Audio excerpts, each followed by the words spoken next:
¿Cómo están, amigos? Bienvenidos a su programa Debate Fiscal. Vamos a platicar sobre el salario mínimo, este salario mínimo que es cada vez más generalizado. Fíjense que en 2015 teníamos, 2014, menos del 15% de las personas que cotizaban en el IMSS en salario mínimo, y en el 2023 ya estamos en el 35%. Tenemos ahora un aumento de salario mínimo para el 2024 del 20%, por lo que mucha gente va a terminar en salario mínimo, a lo mejor 50% estaríamos ahí. Bienvenidos, mi querido Carlos, mi querido Sergio. ¿Qué onda? ¿Ya todavía quedamos arriba del mínimo o ya nos abarcó este salario mínimo? Ay, bueno, lo que creo yo es que México, entre que medidas populistas, ¿no? Con tal de que el año electoral que viene sea muy interesante para todos los que participan del efecto Whiskas, ¿no? Y para lo que yo de lo que... Y si ni hablabas. No, porque 8 de cada 10 gatos dicen lo prefieren, ¿no? No. Así decía. Y tuvo una demanda, pues exactamente Sí. por ese comercial, porque... ¿A poco sí? Sí, en serio. ¿Por qué lo relacional? No. Por lo falso, el fondo porque de... no eran 8. No era. Eran ¿Cómo, todos, eran ¿Cómo habían sacado esa prueba, no? Bueno, era un eslogan. Bueno, no, pues fíjate que efectivamente tenemos un incremento en lo que es el salario mínimo para el próximo año. Y adicional a lo que estaban comentando, yo veía un efecto, fíjate, porque prácticamente con este incremento del salario mínimo, si traíamos lo que es el salario, no el salario, tenemos nosotros lo que era la parte que reducíamos, ¿te acuerdas del subsidio para el empleo? Ya, ok. Ajá. Pues con este incremento del subsidio para el empleo ya pasó a mejor vida, ya murió definitivamente. Si cada vez lo hacías a menos gente, pues ya ves que tienes un tope, Javier. O sea, hay un aumento del salario mínimo, pero una reducción en el subsidio al empleo. Entonces, O sea, prevalece igual y supera el importe. Entonces ya quien llega solo. para efectos prácticos el efecto va a ser cero, ¿no? Ese es uno de los puntos que de alguna forma trae. Y si ustedes recuerdan hablar de este incremento, pues digo, se incrementa en ese porcentaje. En 20% se incrementa el salario mínimo. Estás hablando de 249.93. Y sube, sí, estaba en 207.44 y sube a 249.93. 250 pesos, ¿no? Para más o menos la idea. Y es 50% más caro en la frontera norte, o sea, serían 374.89, 375. Y eso a la vez te incrementa, ¿qué? Aportaciones de salario base de cotización, incrementas cuotas, eso a la vez que te incrementa los impuestos sobre nóminas, eso que te pone, pues hay un incremento en lo que es Infonavit. Entonces es un incremento en cascada en este sentido, desde el punto de vista patrón, desde el punto de vista empresa. Entonces no es únicamente el puro incremento, sino las consecuencias que traen desde el punto de vista financiero para lo que estamos comentando. Entonces yo creo que es un punto que hay que estar considerando para efectos del próximo año, y quien había estado trabajando presupuestos, pues seguramente ya tuvo que retabularlos con muchas de las cosas que estamos comentando. Pero una parte que es importante, y estabas comentando al inicio, Javier, es que la relación de productividad entre lo que es el salario mínimo, como que, los incrementos como que no coinciden, ¿verdad? ¿Qué punto tenías en ese sentido? Fíjate, esa parte de la productividad, pues es un tema.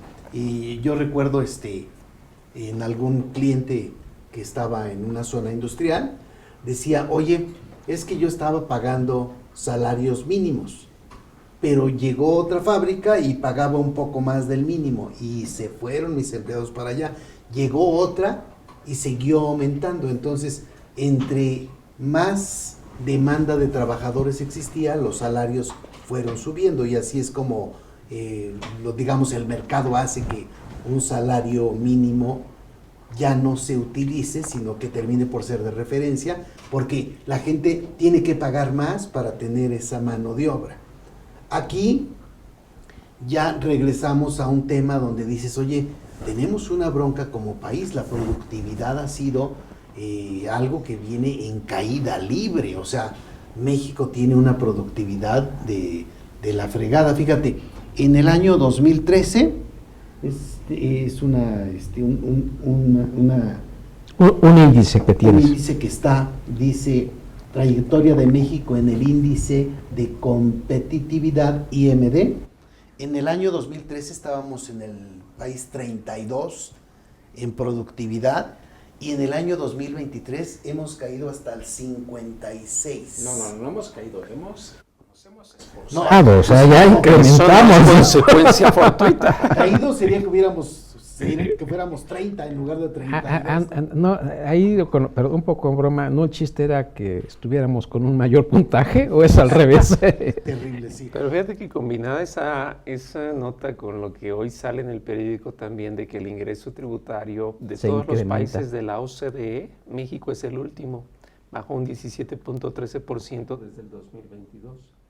Entonces, menos ingresos tributarios, menos productividad, más salario mínimo, diría un filósofo mexicano, que alguien me explique. Bueno, y decía en el Financiero, y mira que no está fácil que el Financiero se atreva a criticar, pero dice, oye, el salario mínimo va para arriba y los negocios en la informalidad van creciendo también. O sea, tenemos a más personas dentro de la informalidad, porque pues los patrones, como dice Sergio, ya no logran pagar todos los aumentos que se tendrían que estar cubriendo.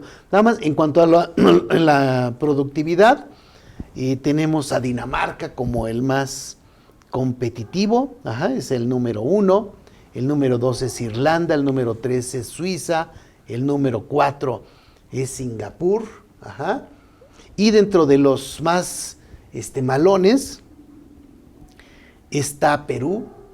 Bueno, está antes que nosotros, a lo menos. Después está México. Digo, ya vamos bien. Yo sé que todos se preguntarán lo mismo, ¿qué es Perú? No, es broma, es mala broma. O sea, pero lo que voy es que... Esto fue como la foto, ¿no? Ahí con Biden, ¿no? Resulta que Perú salió a un ladito de Biden y nuestro querido México se tuvo que esconder por allá atrás para no salir en la foto. Entonces, sí, queridos amigos, tengo muy buenos amigos peruanos. Claro. Nos da gusto, pero somos de los países más bajos. También Perú tendrá que ver cómo se levanta. Pero está México y el peor de todos es Venezuela, desafortunadamente. México del Sur, ¿no? O Venezuela del centro.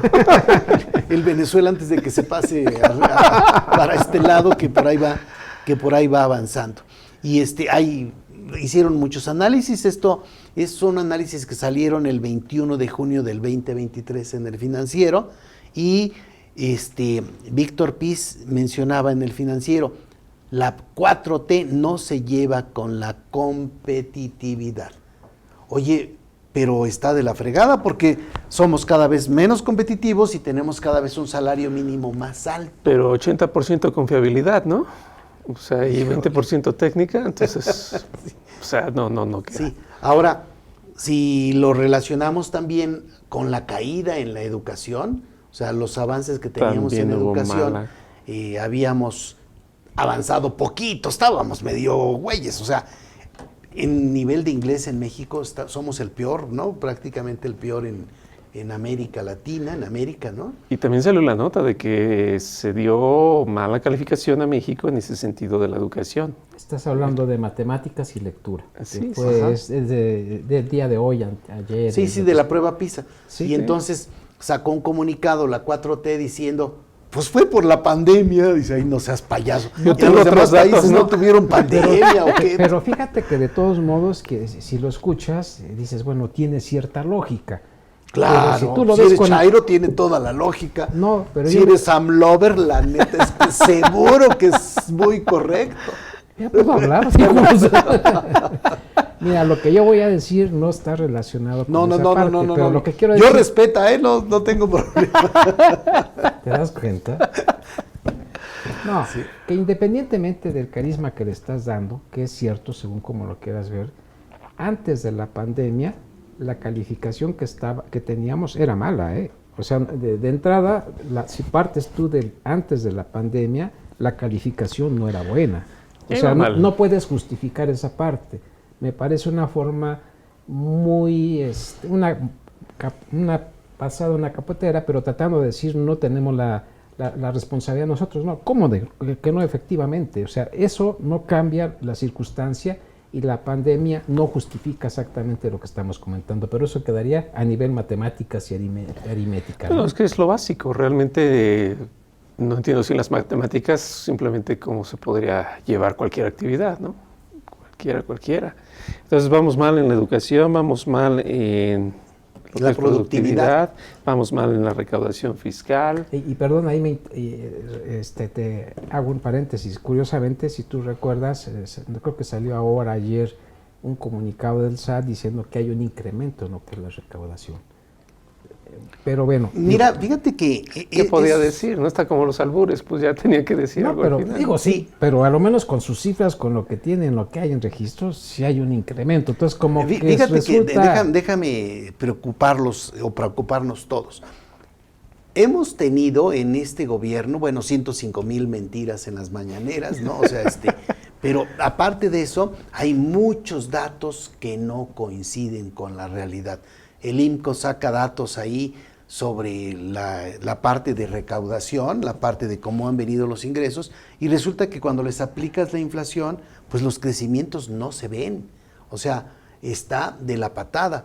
Y el crecimiento del PIB que tenemos para este año se fue a 3.5 porque el ejército dijo que en un solo trimestre levanta 1 punto del PIB con lo que están trabajando en Dos Bocas y en el Tren. O sea, son números no creíbles y que aparte INEGI los está agarrando. O sea, dices, ¿a poco INEGI estaría en tela de juicio? O sea, aguas, ese sería un tema terrible, ¿no? O sea, si recordamos, queridos colegas, el mundo, cuando Enron maquilló sus estados financieros y llegó Arthur Andersen a decir también, ¿no?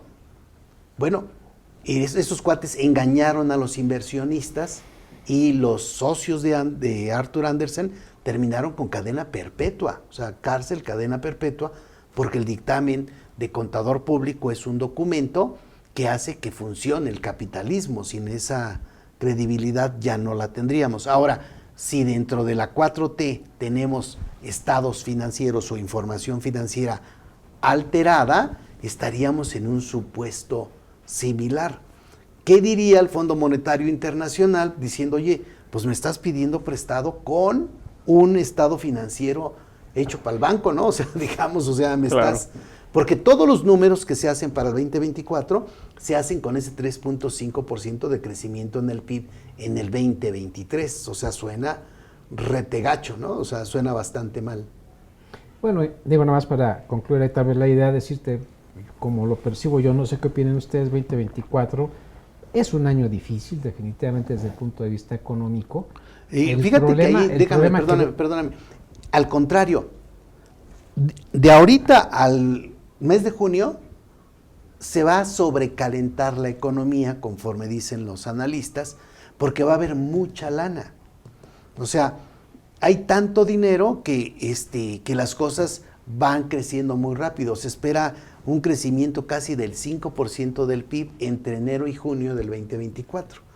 Al final te dicen 2%, o sea, quiere decir que subes 5 en el primer semestre y después te caes 2 o 3 puntos en el segundo semestre, pero ya las elecciones ya se dieron, ¿no? Ya palo dado ni Dios lo quita, ¿no? Que sería un poco el tema.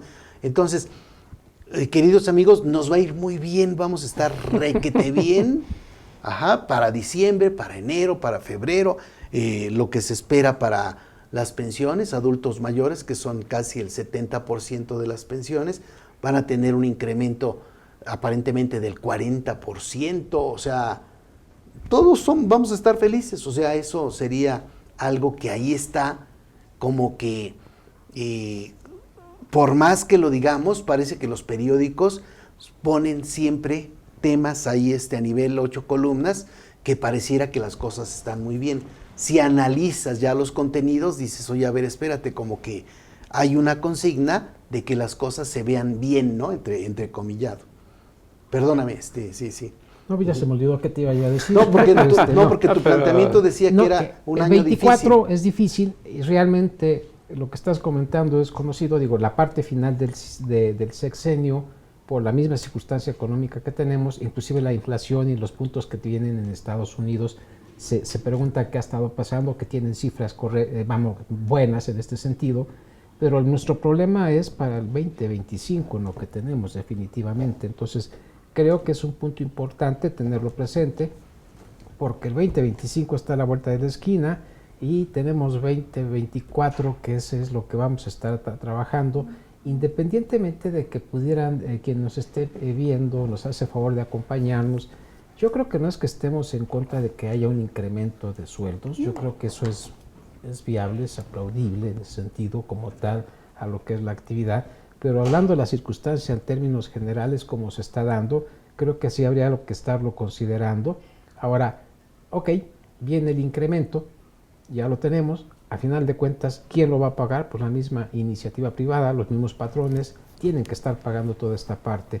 Y esto, lo que decíamos, viene a incrementar el punto que es la parte de no de contraprestaciones, sino decir, por más o menos por cada peso de sueldo que tenemos. Del costo indirecto, ¿no? Sí, pagamos entre 30 y 40 centavos más por todo lo que serían las aportaciones de seguridad social y cuestiones Pues de este depende tipo. cómo lo midas. Pudiera ser que tuvieras hasta un factor del 2.1, dependiendo qué incluyas, ¿no? Tú Correcto. dices, voy a incluir más días de vacaciones, voy a incluir, aparentemente, puedes subir el aguinaldo a 30 días, puedes reducir la jornada de trabajo. Pues total, aquí los empresarios aguantan todos, ¿no? Malditos ricos, conservadores, ¿no? Entonces... Es que es el problema, México no es todo de ricos, ¿no?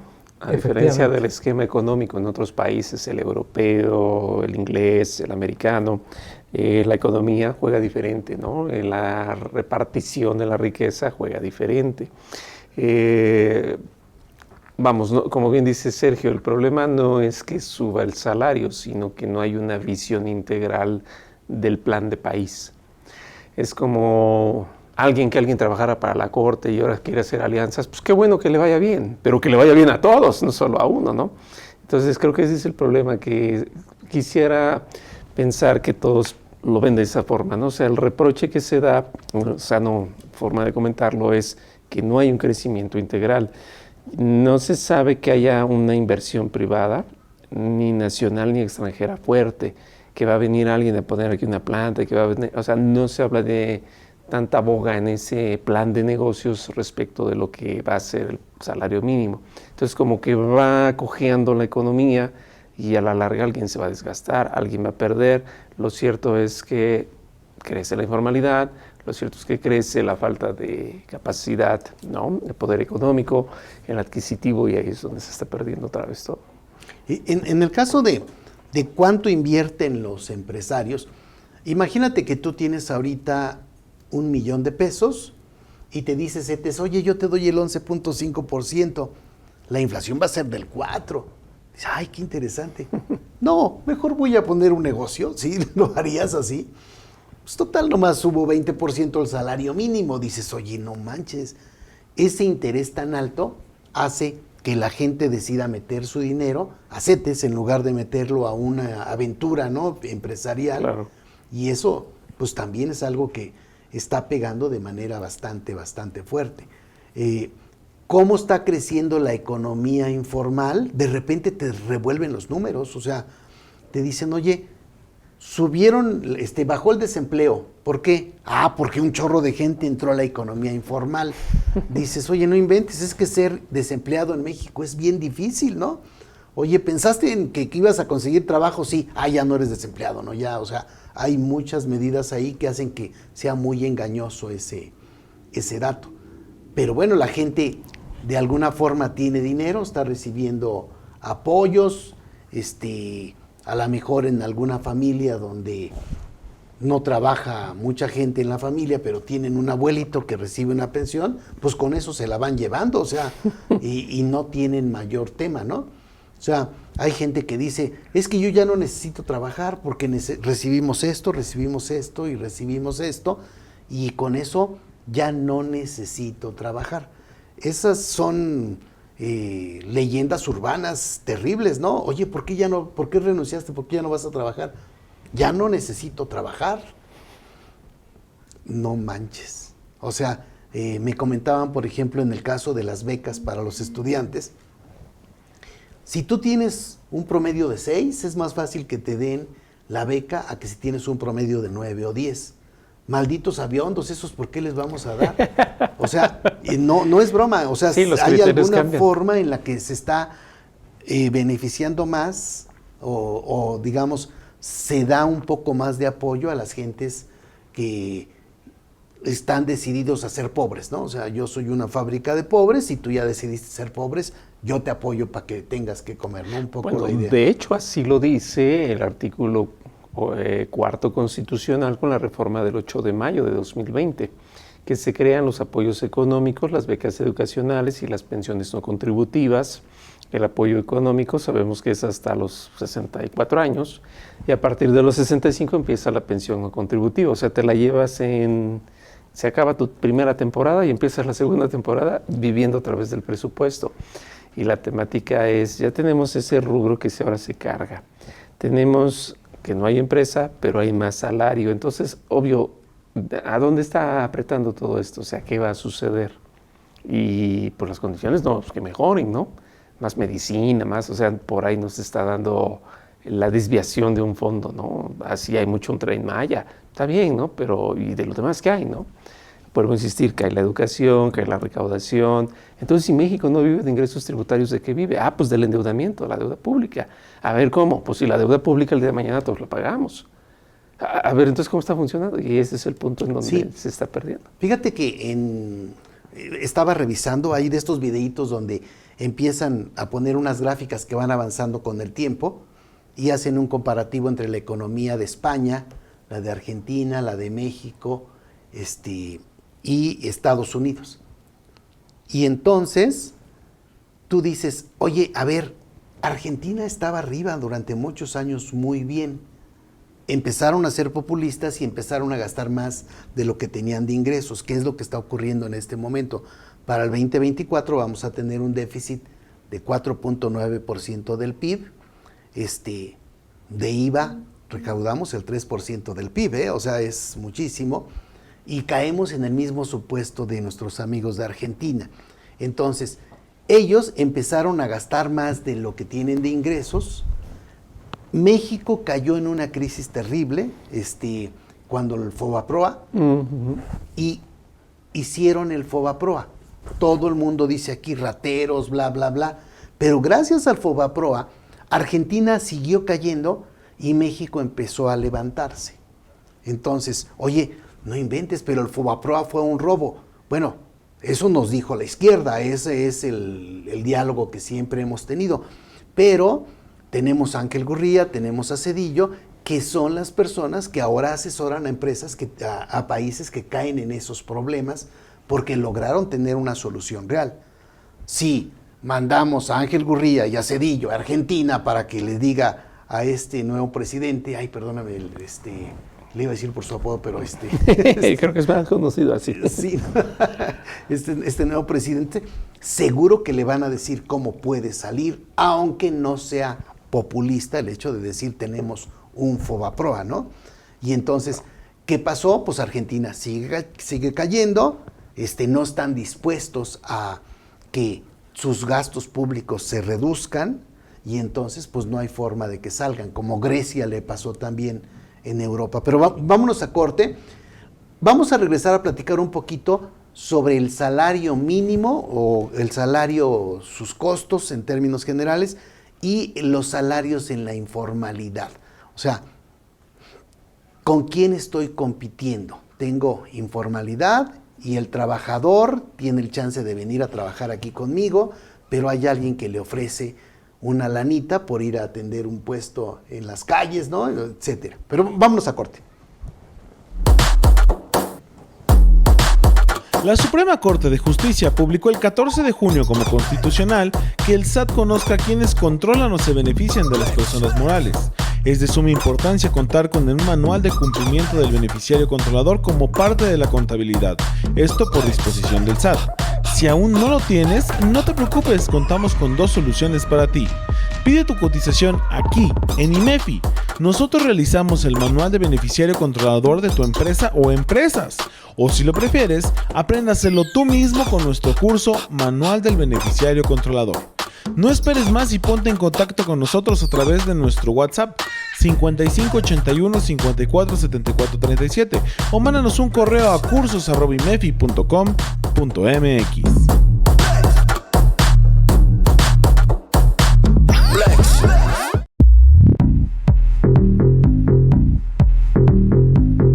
Hola, ¿qué tal mis queridos amigos y colegas? Su servidora Yadira Albor los quiere invitar al próximo curso taller que tendremos de complemento de carta aporte 3.0. No se lo pueden perder porque revisaremos todos los cambios que tiene este complemento que especulamos entrará en vigor de manera obligatoria a partir del 2024.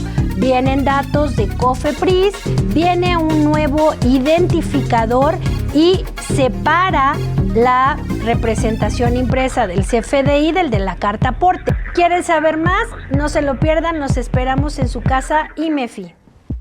IMEFI trae para ti el servicio de diagnóstico fiscal. Si tienes un negocio, duerme tranquilo y evítate multas innecesarias que pagar. Obtén tu diagnóstico fiscal y con él la seguridad de que se están presentando adecuadamente las obligaciones fiscales y de seguridad social, sin errores o irregularidades. Con el diagnóstico fiscal verificamos los siguientes puntos: obligaciones fiscales, actas de asamblea de accionistas, beneficiario controlador, avisos de accionistas en el RFC, libros sociales que forman parte de la contabilidad, CUCA, COFIN y Capitán Social, dividendos, pérdidas fiscales, contabilidad electrónica presentada al SAT, declaraciones anuales y provisionales, IVA sobre flujos de efectivo de ISR, entero de retenciones de ISR e IVA, sueldos y asimilables, IMSS e Infonavit, declaración anual de riesgo de trabajo, SUA, PTU e impuestos diferidos. Para mayor información, contáctanos al 55 73 42 88 15. Duerme tranquilo y evítate multas innecesarias que pagar solo con IMEFI.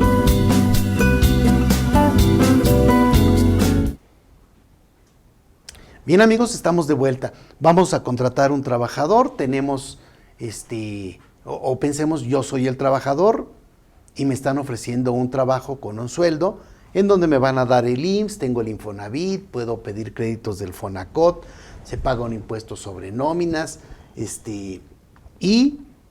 pero es bajito el sueldo. Y Sergio, ¿verdad?, que tiene un negocio ahí en la informalidad, me dice, oye, pues yo te voy a dar 350 pesos al día, llegas y te vas y ahí está tu lana. Oye, pero en mis sábados y domingos, no, aquí día trabajado es día pagado. Oye, ¿y mis vacaciones? ¿Y mi aguinaldo? O sea, ¿qué onda? ¿Yo qué decido? Tú, amigo, ¿qué decidirías? ¿Dónde te vas? ¿Con melón o con sandía? ¿Qué opinas, Sergio, ahí? Bueno, mira, hay dos respuestas en los sentidos. Depende de qué estés tú buscando. ¿Comer? No, yo digo que el comer, trabajes o no trabajes, estés conmigo, estés con melón o con sandía, es exactamente lo mismo.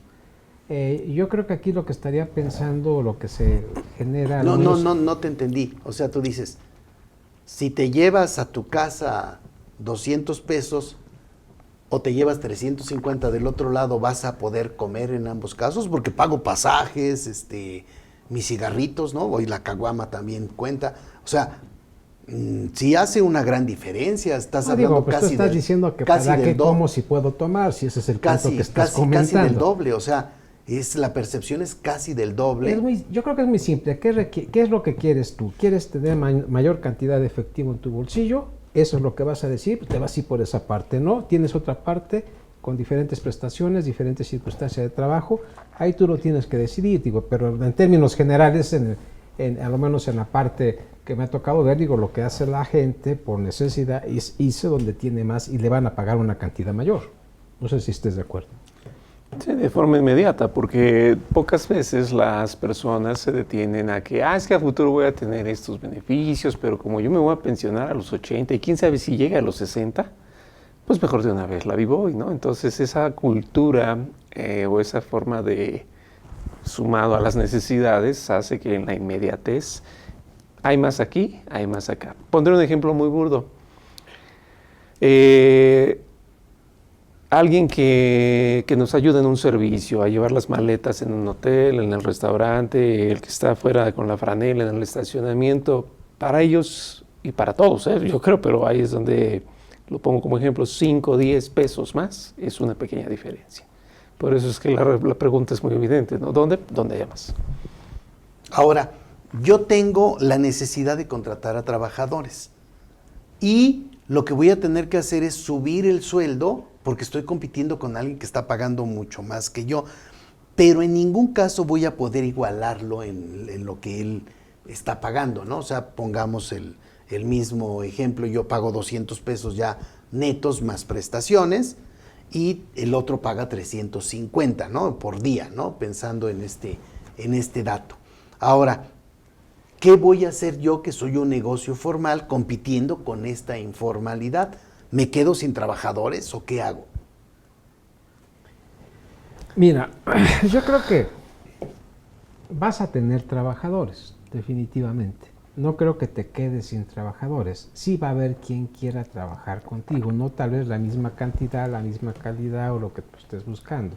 Creo que, porque como lo pones tú es una o el otra. Yo creo que sí lo vas a encontrar, sí lo vas a tener. Pero bueno, trato de seguir tu ejemplo. ¿A qué parte queremos llegar con lo que estás tú planteando para efecto de lo que es este salario? Quiero ver la parte de, digamos, de la competencia desleal y cómo te puede estar afectando para que el negocio formal continúe siendo formal.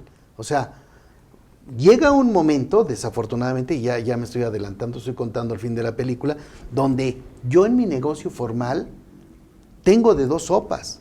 O me voy al informal o cierro, porque ya hasta el hecho de no poder pagar lo que un trabajador espera llevar a su casa, ya se me convirtió en un problema.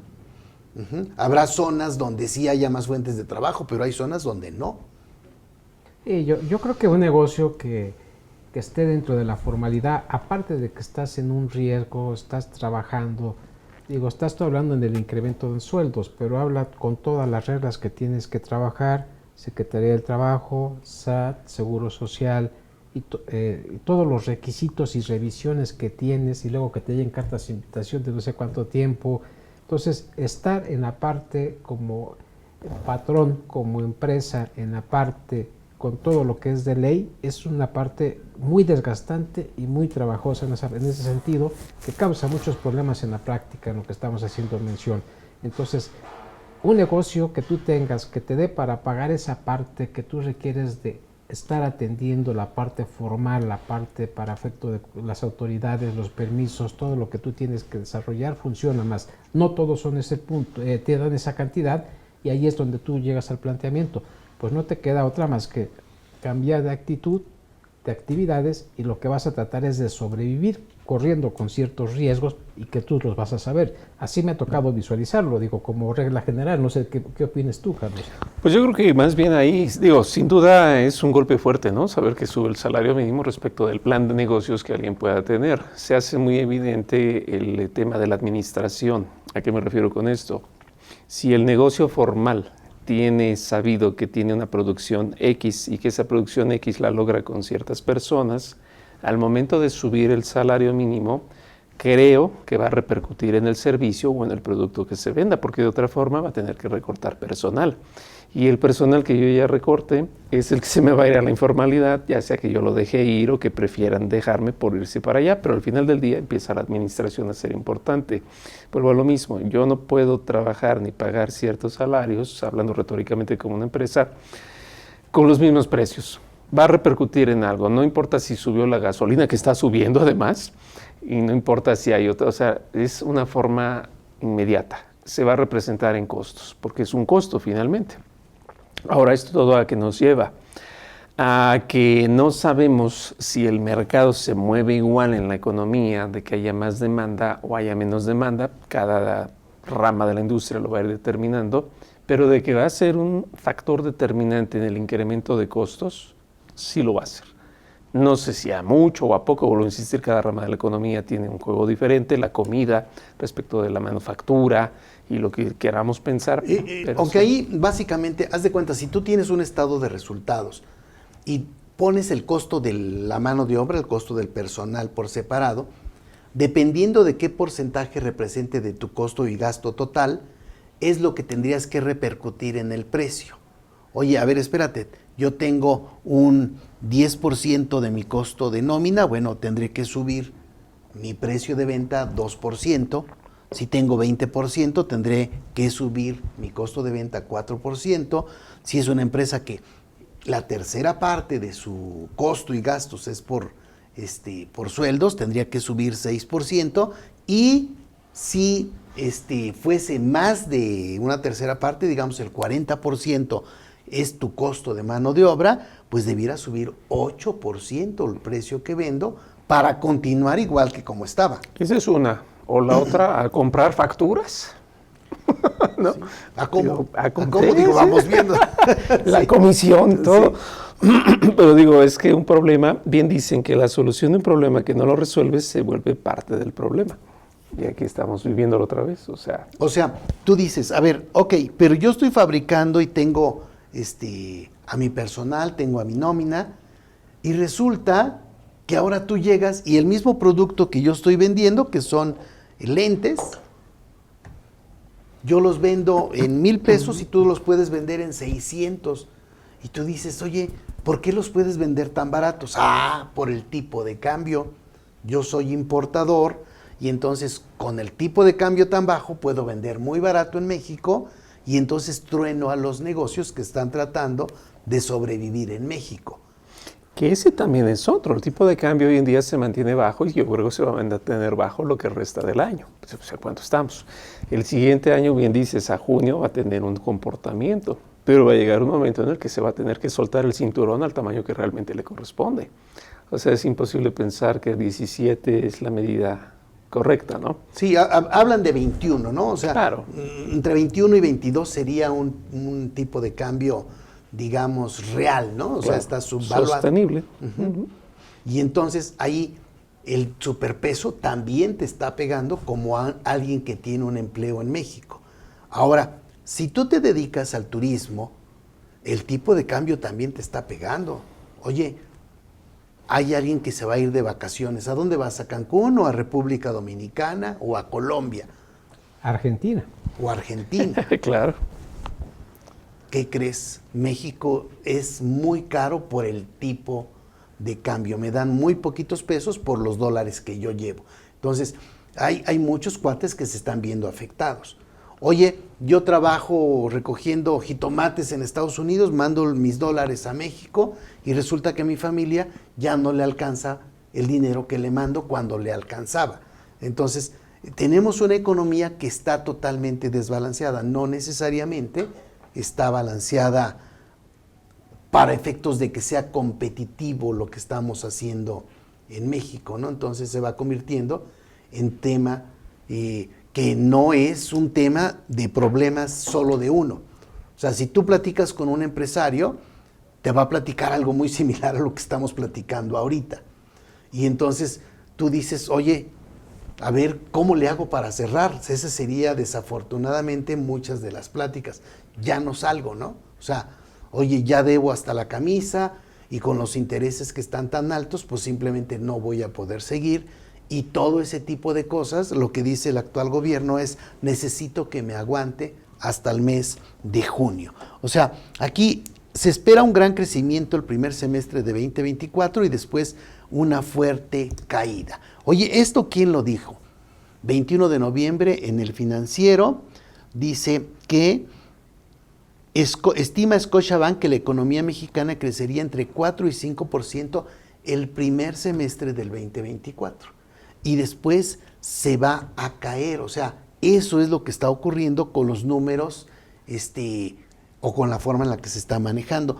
el crecimiento rapidísimo en el primer semestre de 2024 nos va a llevar a que estemos súper a gusto, pero en el segundo semestre vamos de bajadita, así lo menciona esta persona, dice que esta persona de Scotiabank dice, sin embargo, dijo que para la segunda mitad del año empezará una ralentización aunado a que el inicio del próximo gobierno federal será en octubre y no en diciembre.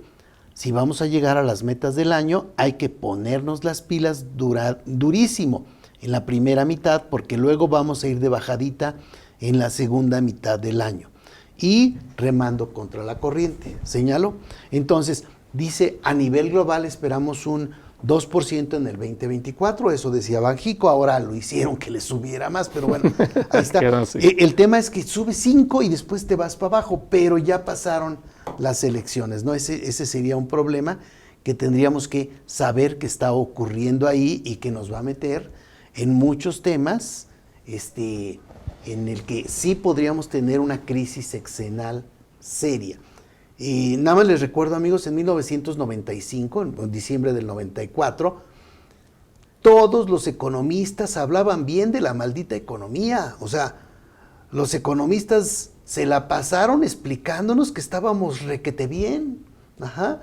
Y después se la pasaron explicándonos por qué no estábamos requete bien, ¿no? O sea, pero el tema es que en este momento la forma en la que nos están explicando es, oye, no, estamos muy bien, ve al superpeso. Pues por eso estoy viendo al superpeso, por eso es que no creo que estemos tan bien. Y aparte escucho a mis clientes, o sea que es otro tema, ¿no? O sea, ya a ras de cancha, sí las cosas están difíciles. Es que como lo planteas, hablar del tipo de cambio como lo estás haciendo es como si fuera factible que tú lo estés manipulando. Lo cual el tipo de cambio está obedeciendo a cuestiones externas económicas que tenemos en el país. Entonces, eso está dado no por la parte interna, sino por la parte externa y cómo estamos trabajando. Entonces, no hablar de decir que tenemos un superpeso y que lo estamos manipulando y que es 17, como si tú lo pudieras estar trabajando. Entonces, son circunstancias diferentes y eso es como está ahorita, definitivamente. Esto que estás comentando ahorita, Javier, lo escuchábamos tiempo atrás y había quien se pitorreaba efectivamente de lo que estaba diciendo. Mira, tan se pitorreaba que mira lo que está pasando. Y estás hablando de cifras y la parte sobre cifras duras y quien conoce efectivamente esta parte. Entonces no podemos llegar a hablar o yo considero dar que tomes decisiones o conceptos en forma parcial. Tienes que verlo en forma integral y tienes que irte con cifras reales, con cifras ciertas de lo que estamos comentando. No estoy de acuerdo contigo, al igual que muchos economistas, ¿eh? O sea, digo, normalmente tú no estás de acuerdo más que contigo, eso no hay duda, digo, los demás no opinamos bien, pero lo que pasa es que el tipo de cambio, la apreciación o la depreciación de la moneda se da por determinados efectos o elementos, pero si le hallas al punto y un cierto elemento lo mantienes vivo, haces que se esté apreciando o se esté manteniendo. En el momento que lo dejas suelto, va para atrás otra vez. O sea, más bien creo que ese es el punto intermedio, ¿no? No es que uno lo controle, pero tampoco es totalmente ajeno.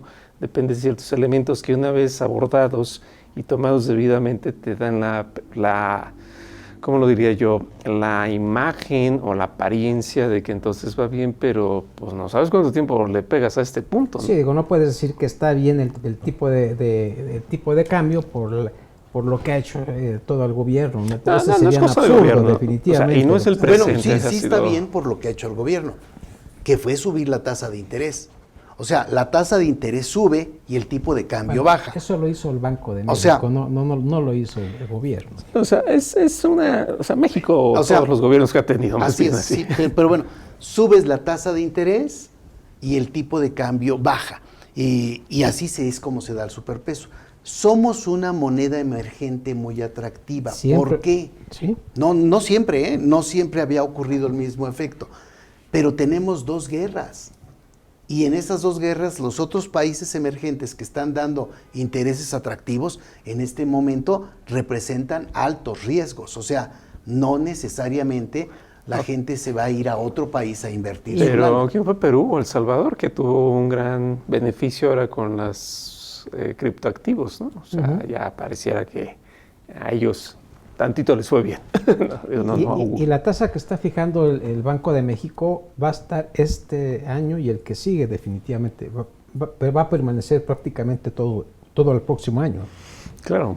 Lo más que va a tener algunos pequeños ajustes, definitivamente. Pues es estrategia, ¿no? Saber si tu mercado se mueve en dólares, se mueve en euros. Y es que tiene que hacerlo para mantener la economía y mantener la parte de lo que es la inflación, definitivamente. Todo el mundo habla de la paridad del dólar, pero respecto del euro, ¿cómo estamos? Ok. Digamos que van de la mano, exacto, ¿no? O sea, no tienen tema. Pero la diferencia es que el euro domina el mercado limpio y el dólar, tanto el mercado limpio como el mercado sucio. No sé, las drogas, pues no creo que se coticen en euros, ¿no? El litro de barril no se cotiza en euros. Ahí es donde empieza entonces la diferencia. Y ahí está el detalle, diría. Está de la patada. Hay efectos raros. O sea, una empresa endeudada en dólares en este momento tiene fluctuación cambiaria acumulada que la lleva a pagar impuestos. Dice, oye, a ver, espérate, estoy perdiendo, no tengo para pagar la deuda y quieres que pague impuestos. Sí, o sea, el superpeso te hace que tengas un ingreso acumulable muy alto. Actividad preponderante, fluctuación cambiaria, ¿no? O sea, parece que ahí se va a ir el tema así. Muy bien, pues ya los espantamos bastante, queridos amigos. Pareció catarsis el día de ahora aquí entre nosotros tres. Van a decir, bueno. ¿Sabes? De repente vale la pena escuchar a tipos así como yo de agrios, tan mala onda. Porque mucho pendejo está diciendo cosas que no son correctas. O sea, están dándonos falsas esperanzas y alguien tiene que medio poner orden con algunos datos, salvo su mejor opinión. ¿Y quién sería el penitente? ¿El que lo dice o el que lo cree? Dijo, perdón. ¿Qué fue primero? Mira, es que nos sorprenderíamos con la información de la gente. O sea, oye, la gente no escucha noticieros, la gente no... Bueno, yo he encontrado a gente que dice, tengo 3 años sin escuchar noticias. Oye, escúchame tantito, está de la chingada todo. O sea, es como algo así, o sea, habrá que buscar qué hacemos al respecto. Perdón, ya vámonos por últimos comentarios. Bueno, adelante. Sí, Carlos. Bueno, pues entre fideicomisos te veas, ¿no? Yo creo que sería la sátira de este último cuatrimestre, pues simplemente estar muy atentos. Desde luego la economía no es así como cualquier actividad, no es una situación que se comente un día y lo puedes dejar dormir. Todos los días hay que estar atentos de la economía, de los cambios fiscales, de los cambios en el negocio que cada quien se dedique. Entonces yo creo que la información, como bien dice Javier, la buena información, la certera, pues nos ayuda a predecidir, que creo que es algo que no se tiene por costumbre en México. Predecidir es la base, que algunos le llaman administrarse también. Si estamos viendo que están nublándose los días, es porque va a llover. Y si estamos viendo que está saliendo el sol, es porque va a haber sequía. Entonces, predecidir es la base. Yo creo que bien informados y bien asesorados siempre va a servir. Así sencillo. Bien. Pues yo considero que lo que estamos viviendo ahorita ya lo hemos vivido en diferentes circunstancias, fluctuaciones, gobiernos, tipo de cambio, economía. De alguna forma hay cuestiones que son predecibles, no son nuevas en el país. Lo que sí es importante en este momento es tomar conciencia de la circunstancia que tenemos, tanto en la parte empresarial, en la parte personal, en la parte de país, en lo que estemos desarrollando. Lo tomemos en serio, hagamos un pequeño análisis, cada quien en su trinchera, cada quien en su cancha, y tome las medidas previsorias que se tengan en sus posibilidades para el próximo año en lo que estamos comentando. Esa sería mi conclusión en esta parte, Javier. Muchas gracias. ¿Valdría la pena no deber dólares? Eso sí, por supuesto que sería muy bueno. Con el tipo de cambio actual, tratar de pagar o cambiar la deuda a pesos sería algo bastante bueno, aunque desafortunadamente las tasas de interés en dólares son mucho más bajas que las tasas de interés en pesos. O sea, la decisión no está fácil, pero también el riesgo de que se vuele el tipo de cambio, ahí está, y entonces habrá que cuidar ese tipo de situaciones. Si alguien ahorita va a invertir dinero, tendrá que compararlo contra el invertir en CETES, y desafortunadamente en muchos casos se está dejando de invertir en México. En fin, ya veremos. ¿De acuerdo? Les mandamos un fuerte abrazo. Yo creo que ya es el último programa que hacemos este año. Esperemos que nos vaya bien. Seguramente nos va a ir muy bien hasta el mes de junio. Y después a ver de a cómo nos toca. Pero será divertido vivirlo. Así es. Les mandamos un fuerte abrazo y como siempre nos da mucho gusto que nos dejen o que escuchen nuestros acres comentarios. Nos vemos en el siguiente.